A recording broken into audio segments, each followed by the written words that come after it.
به برنامه خبری تلویزیونی آسیای مرکزی. سرخط مهمترین خبرهای امروز. واکنش امامعلی رحمان به قضیه مرگ عمرعلی نظرov. پیشنهاد عفو مهاجران فعلا تنها در ولایت مسکو. هانس تیمر 1 میلیون مهاجر تاجیک در روسیه بیکار میماند. بیشکک ضد ساختمان پل 24 متره در اصفهان. مرگ عمرعلی نظرov یکی از موضوعهای اساسی در دیدار امامعلی رحمان با دمیتری مدودوف قرار گرفته است. طور رسانه‌ها خبر می‌دهند ضمن واخوری این موضوع را اولین شده سروزیر روسیه موردی بررسی قرار داده گفته است تحقیق مرگ کودک نوزاد تاجیک زیر نظارت بی‌واسطه اوست و وعده داده است که این قضیه را پورا تفتیش خواهد کرد. در همین حال دفتر مطبوعات ریاست جمهوری تاجیکستان خبر می‌دهد که این موضوع هنگام بحث مسائل سهل و ساده کردن شرایط حقوقی کاری و بود و باش مهاجران تاجیک در روسیه در میان گذاشته شده است. در خبر گفته شده است که امامعلی رحمان خواستار تحقیق منصفانه قضیه مرگ عمرعلی و مجازات عاملانه شده است.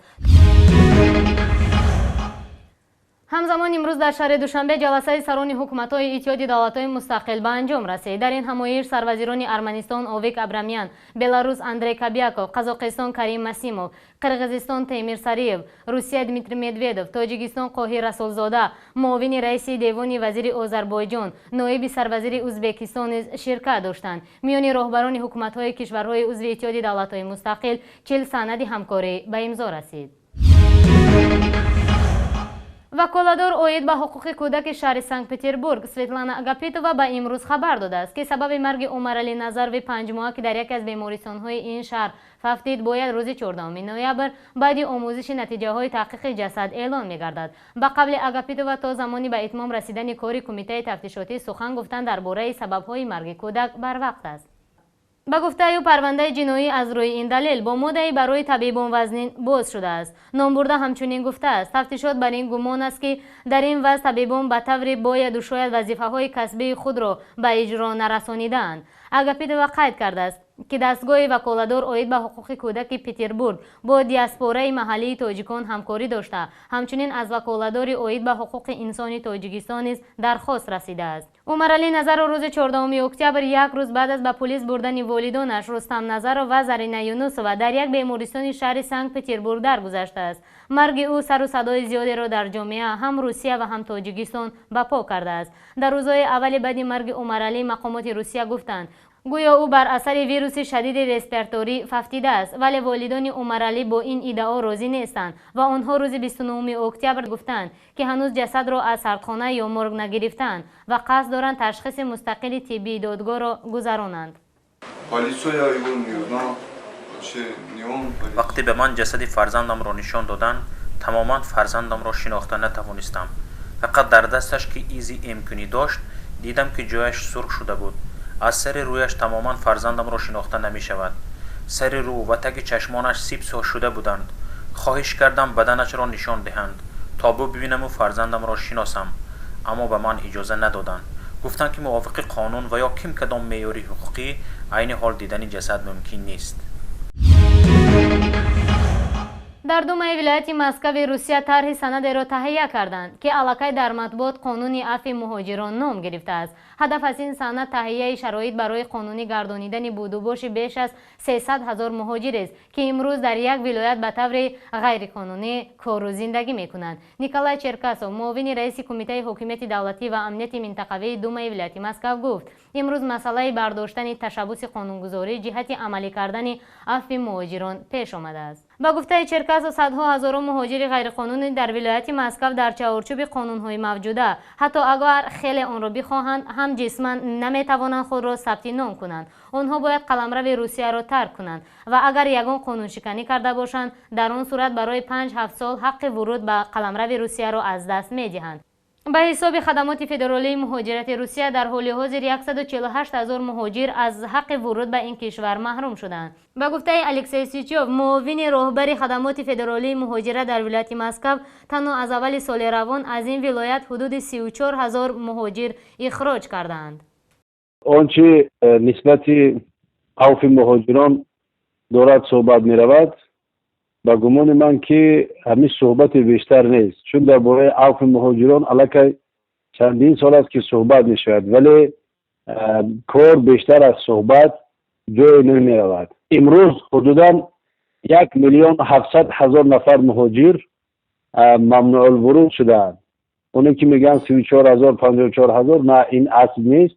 ما چون آمار دقیق از خدمات مهاجرت روسیه میگیم 1,400,000 نفر ممنوع الورود شدند. از دیگر 500,000 نفر شهروندان تاجیکستان هستند، ما باقی دیگر کشورها.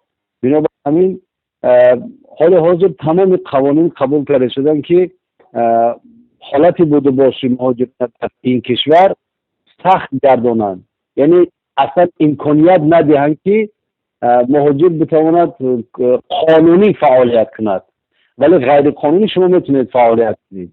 یعنی میتونید پول دهید به پلیس، میتونید قانون کنید، بسیار راحت باشید. ولی وقتی شما مدرک بوده پاسپورت و انداز میسپارید و اینا، برای شما مشکل پیش می آید. یعنی خود دولت تمام کار انجام داده، خود حکومت تمام کار انجام داده که مهاجران در این کشور غیر قانونی باشند. چون که اگر اونها مهاجران قانونی باشند دیگر هیچ فایده نه به خود خدمات مهاجرت است، نه به این پلیسایی که در لبی راه و درون خانه ها در آمده شب نصف شب مهاجران را تفتیش میکنن و میگیرن میبرن محبس میکنن. یعنی به اینا فایده ای نیست. هانس تیمر اقتصاددان ارشد بانک جهانی ضمن مصاحبه با رادیو آزادی ابراز داشته است که بنابر رکود اقتصادی روسیه و کم شدن کارهای ساختمانی حدود 1,000,000 مهاجر مهنتی تاجیک در آن کشور جای کار خود را از دست می‌دهند. کاهش اقتصادی روسیه قبل از همه به کشورهای تاثیر می‌کند که اقتصاد آنها پایبند پول مهاجران است. اقتصاددان همچنین ذکر کرده است که مجموع محصولات داخلی روسیه امسال نه تنها رشد نکرد بلکه حدود 4% کاهش یافت. به نظر اقتصاددان ارشد بانک جهانی وضعیت به آن شکلی که 2 سال پیش بود دیگر برنمیگردد. بنابراین در تاجیکستان حکومت باید در پی تأسیس جایهای نوی کاری شود و مهاجران بازگشت را به کار تامین کند. در تاجیکستان برای مهاجران بازگشته می شود در عرصه کشاورزی و صنعت سبک جایهای نوی کاری ایجاد کرد. گپ در سر این است که حجم پولهای مهاجران با روبل چندان تغییر نیافته است. اگر به حساب روبل گیریم، آنها تقریبا همان پولی را که قبلا میفرستادند حالا نیز به خانواده هایشان میفرستند. اما از سبب کاهش یکباره قرب روبل در برابر دلار، اگر این پولها را به حساب دلار گردانیم کاهش چشمرس را میبینیم. لیکن بحرانی که به میان آمد برای تاجیکستان شانس خوبی را نیز فراهم آورد، چون که با کاهش یافتن قرب روبل آن درآمدی که مهاجران در روسیه میگیرند همکنون برایشان چندان هوسمند کننده نیست. بنابراین در تاجیکستان ساحه‌ای که به قوه کاری ارزان نیاز دارد میتواند با استفاده از نیروی مهاجران رشد کند و مثل کشاورزی و صنعت سبک. اگر سیاست درست در تاجیکستان به راه مانده شود امکان دارد مهاجران زیاد را بازگرداند و به کار تأمین کرد. قرقیزستان مانع ساختمان پل 24 متری بر فراز رود اسفره شده است که دهه چهارقشلاق اسفره را با قره‌باغ بادکن می‌پیوندد. راهسازان شرکت راهی وحدت میگویند به ساختمان این کوپروک نیم ماه پیش شروع کرده در این مدت بیش از 200,000 سامانی خرج کردند. به قول آنها هر سو وقت ماشینا برای تخت و هموار کردن قطعه‌های را آغاز میکنند از آن سوی مرز سرحدبانان قرقیز آگاه میکردند که باید کارهای ساختمانی قطع شود. در صورت بنیادی این پل راه دهه چهارقشلاق از حدود دهه قره‌باغ بادکن عبور کرده باز دوباره وارد جماعت سرخ و چارکوی شهر اسفره می شود. بینندگان گرامی، اینجا به پایان برنامه امروز رسیدیم. تا بخشای نوبتی خدا نگهبانتان.